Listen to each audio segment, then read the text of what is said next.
Good afternoon, YouTubers, and welcome back to the channel. I've got both exciting and sad news today. Exciting news is that I finally bought a new car, and the sad news is that after 10 long years with this one, it will be going to a new home. This is a 2014 F30 330D. After owning mainly front-wheel drive cars, I wanted my first BMW to be a rear-wheel drive only car, and with the intention of starting a family in the near future, I thought it sensible to go for a 4-door 3 Series with a diesel engine for fuel economy.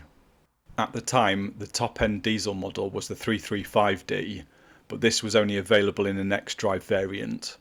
X-Drive also added an extra 10mm ride height to the car, and I wasn't looking to buy aftermarket lowering springs. This is what brought me to build the car using a 330D as a base, black sapphire metallic with coral red Dakota leather. This car was spec'd with the M Sport Plus package, which included the M Sport braking system, 19-inch 403M wheels, blacked out windows, headlight wash, Xenon headlights, and the Harmon Kardon sound system. I was also told to include the business media package with entry-level sat-nav. Then I also added folding mirrors with auto dimming, heated front seats, and the service inclusive pack. Now, before I talk about my new car, I want to give my old car one last wash before I trade it in. Annoyingly, for this last wash, my Karcher pressure washer had decided it didn't run to pressurise, and I didn't have enough time to try fixing it beforehand. This meant I couldn't apply a snow foam to remove most of the dirt before starting the contact wash, and had to rely on the hose pipe and gun to try and remove what I could. And back to the specification. I also added the M Performance body kit, which consists of front kidney grills, front splitter, side skirts, rear diffuser, and an extra set of 20-inch 405M alloy wheels, because you couldn't option these wheels on the configurator. At the time, I didn't want the M Performance stickers added to the existing side skirts because I thought they cheapened the look of the car. In total, this specification came in at just under £40,000. The good points about this car. Generally speaking, this car has been very reliable. Apart from the usual servicing and perishables like discs, pads and tyres, the only part to actually fail was a rear shock absorber after 9 years, which cost just over £200 to replace. In fairness to BMW, I think this failing was more likely down to the poor condition of the roads in my area. It has been comfortable with a decent amount of performance and still looks good after all this time. The aircon system is still working and has never been regassed. I imagine if it was regassed, it might go a little cooler than it does at present. However, it has never struggled to cool down the car even when it has been sat in the sun on a hot day. As for running costs, I was usually getting around 430 miles on a full tank with my 18-mile round-trip commute to work, which includes a mix of country roads and stop-start traffic in built-up areas. I've never really driven this car with the aim of reaching maximum fuel efficiency. I think if you did and were also doing motorway driving, you'd easily be getting over 500 miles from a tank. Apart from fuel, I'm on my second set of discs and pads on the back and my third set of discs and pads on the front. When they did need replacing, I opted to buy the M Performance drilled and slotted versions instead. The battery is also ready for replacement because it would sometimes struggle to cold start if the car had been left for a long time. To be honest, I'm surprised it's lasted this long. Tyre wear was also acceptable. Rears would last about half as long as the fronts, so I'd buy a set of rears, then the next time around I'd buy fronts and rears. You cannot rotate them because the rears were wider than the fronts. Tyres for the 405M alloy wheels were not a popular size, so they are more difficult to source and therefore more expensive to buy.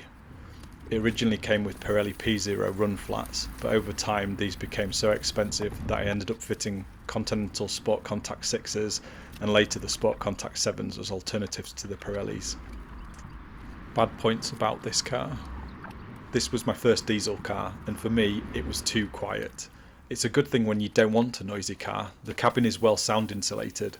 However, on spirited drives with an 8-speed automatic box, I found it hard to hear redline over general tyre noise when shifting using the paddles.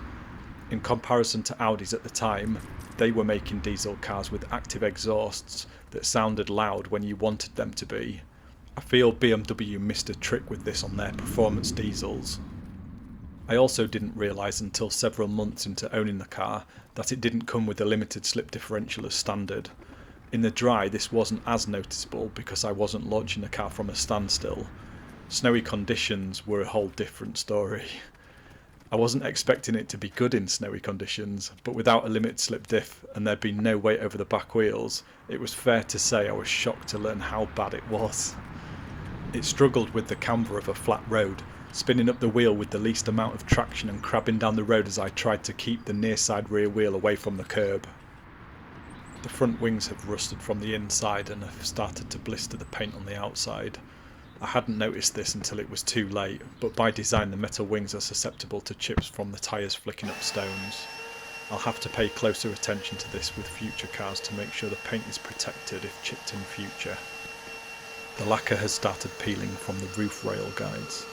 These cosmetic issues were partly the reason that got me into looking to buy a new car.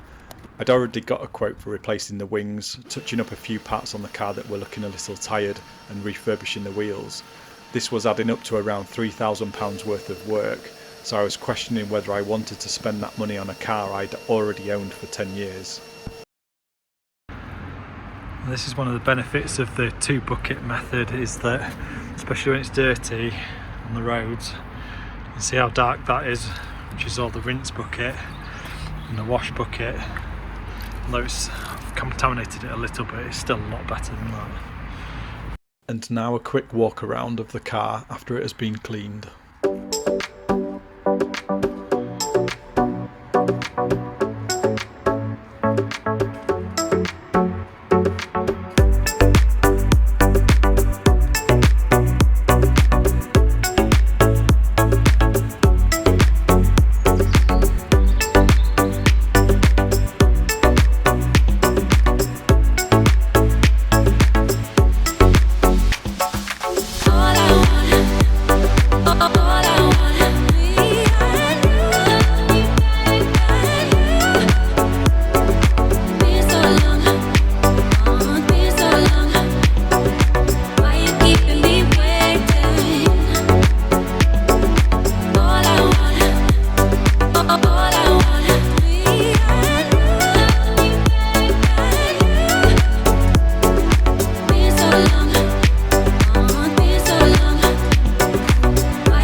And now I introduce my new car.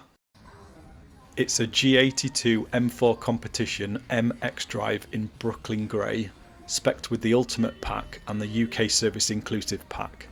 That means it has almost every option ticked, including the carbon exterior package, laser lights, carbon bucket seats, full merino leather interior, carbon fibre interior trim, comfort package, drive recorder, driving assistant professional with adaptive cruise control, parking assistant plus, electronic boot lid, heated steering wheel, shadow line trim and sun protection glass.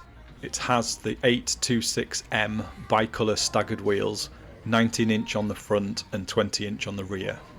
At the time of when this car was new, the M4 Competition with MX Drive was £85,375. The Ultimate Pack was an £11,815 option, and the UK Service Inclusive Pack was £2,289. This means the total before discount would have been £99,479. Now, I was originally looking to buy a new M4. I'd actually placed an order in June last year for a pre-LCI with the newer widescreen display for an August delivery. However, the dealership either bumped my order or messed something up, so the delivery date got pushed back to a November build with an end of November delivery.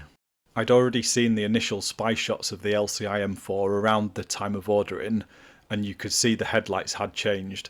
With a rumoured launch date in March 2024, I decided to cancel the order and wait for the LCI with the hope it would bring some welcome changes. Fast forward to February this year, the LCI changes are officially released.